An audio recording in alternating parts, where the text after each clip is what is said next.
লোকসভা নির্বাচনে তৃণমূল হারছেই। আগাম তা টের পেয়ে তৃণমূলকে ছেড়ে পালালো ভাড়াটে সৈনিক আইপ্যাক। প্রথম দফার ভোটের 4 দিন আগে সংস্থার তরফে চিঠি দিয়ে কর্মীদের সবেতন ছুটিতে পাঠিয়ে দেওয়া হয়েছে বলে খবর প্রকাশিত হয়েছে একাধিক সংবাদ মাধ্যমে। চিঠিতে জানানো হয়েছে আইনি কারণে পশ্চিমবঙ্গে সংস্থার কাজকর্ম আপাতত বন্ধ রাখা হচ্ছে। 11ই মে ফের পরিস্থিতি খতিয়ে দেখে কর্মীদের তা জানিয়ে দেওয়া হবে। জাহাজ যখন ডুবতে শুরু করে সবার আগে পালায় ইঁদুর।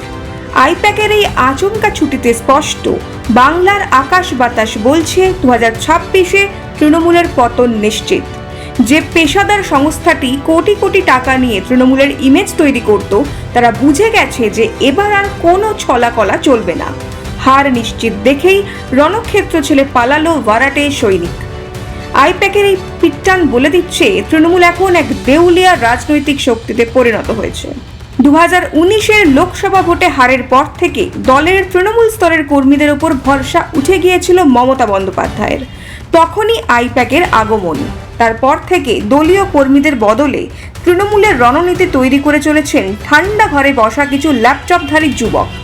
মানুষকে তো বটেই, অনেক তৃণমূল নেতাকেও বোকা বানাতে চেষ্টার কোনো কসুর করেনি তারা। আইপ্যাক চলে যাওয়া মানে তৃণমূলের সেই অক্সিজেন খুলে নেওয়া। আইপ্যাকের এই পলায়ন প্রমাণ করে যে সাধারণ মানুষের সঙ্গে তৃণমূলের আর কোনো সংযোগ নেই। কোটি কোটি টাকা নিয়ে কাজ করা একটা এজেন্সি যখন হাত তুলে নেয়, তখন বুঝতে হবে তারা টের পেয়েছে বাংলার মানুষের পুঞ্জীবিত ক্ষোভ আর মিথ্যা প্রচার দিয়ে চাপা দেওয়া সম্ভব নয়। ভাড়াটে সৈনিক দিয়ে যে যুদ্ধ জেতা যায় না, তৃণমূল সেটা আজ হাড়ে হাড়ে টের পাচ্ছে।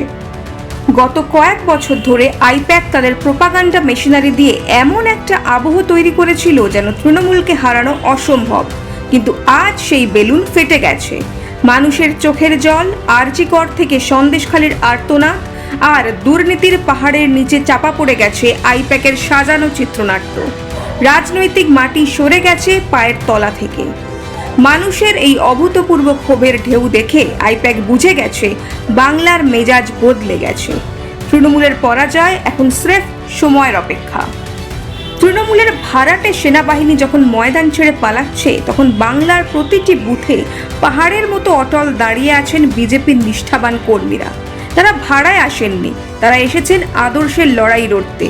এই ঘটনায় বাংলার মানুষের কাছে পরিষ্কার বার্তা পৌঁছে দিচ্ছে 2026 হবে এক ঐতিহাসিক পরিবর্তনের বছর। বাংলার মানুষ তৃণমূলের ফাঁপা প্রতিশ্রুতি আর হজম করতে রাজি নয়। তারা এখন উন্মুখ হয়ে আছেন প্রধানমন্ত্রী নরেন্দ্র মোদীর সুশাসন আর উন্নয়নের মডেলে সামিল হতে। তৃণমূলের সাজানো বাগান এখন শুকিয়ে কাঠ। যে আইপ্যাকের উপর ভরসা করে মমতা বন্দ্যোপাধ্যায় ক্ষমতায় টিকে থাকতে চেয়েছিলেন, সেই আইপ্যাকই আজ তাকে পিঠ দেখিয়ে দিয়েছে। বাংলার মানুষ তৈরি, বিজেপি কর্মীরা তৈরি। আপনারা তৈরি তো? তৃণমূলের এই শেষের শুরু নিয়ে আপনাদের মতামত কমেন্টে জানান।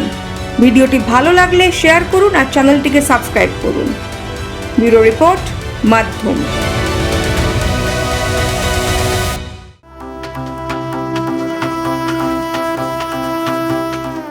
जब विजन बड़ा हो, जब नेतृत्व निर्णायक हो, तब विकास सिर्फ घोषणा नहीं, वास्तविकता बनता है। आज महाराष्ट्र उसी वास्तविकता को जी रहा है। प्रधानमंत्री नरेंद्र मोदी के आत्मनिर्भर भारत के संकल्प ने भारत को वैश्विक निवेश का सबसे भरोसेमंद केंद्र बनाया है। दुनिया की बड़ी अर्थव्यवस्थाएं आज भारत में अवसर देख रही हैं, और उस अवसर का सबसे मजबूत स्तंभ है महाराष्ट्र। उद्योग, निवेश और निर्यात के क्षेत्र में महाराष्ट्र लगातार देश में अग्रणी राज्य रहा है। चाहे औद्योगिक उत्पादन हो, चाहे विदेशी निवेश आकर्षित करना या फिर इंफ्रास्ट्रक्चर की मजबूती, महाराष्ट्र ने कई राज्यों से आगे निकलकर अपनी अलग पहचान बनाई है। दावोस 2025 में महाराष्ट्र ने 15.72 लाख करोड़ रुपए के निवेश समझौते कर नया रिकॉर्ड स्थापित किया। ये केवल कागजी समझौते नहीं है, इनमें से 80% परियोजनाएं क्रियान्वयन के चरण में है, जो भारत में सबसे अधिक है। यही महाराष्ट्र की कार्य संस्कृति है, घोषणा से जमीन तक की तेज यात्रा। मुख्यमंत्री देवेंद्र फडणवीस के नेतृत्व में नई औद्योगिक नीति 2025 लागू की गई। स्पष्ट दिशा, सरल प्रक्रियाएं और निवेशकों के लिए स्थिर वातावरण के साथ राज्य का लक्ष्य है 16 लाख नए रोजगार सृजित करना। हर जिले में उद्योग, हर युवा के लिए अवसर। 36 plug in play MSME park तैयार किए गए हैं, जहां भूमि, बिजली और आधारभूत सुविधाएं पहले से उपलब्ध हैं। उद्योग शुरू करने में अब कोई अनावश्यक देरी नहीं। मैत्री 2.0 पोर्टल AI चैटबॉट के साथ अनुमतियों की प्रक्रिया को पूरी तरह डिजिटल, पारदर्शी और तेज बना रहा है।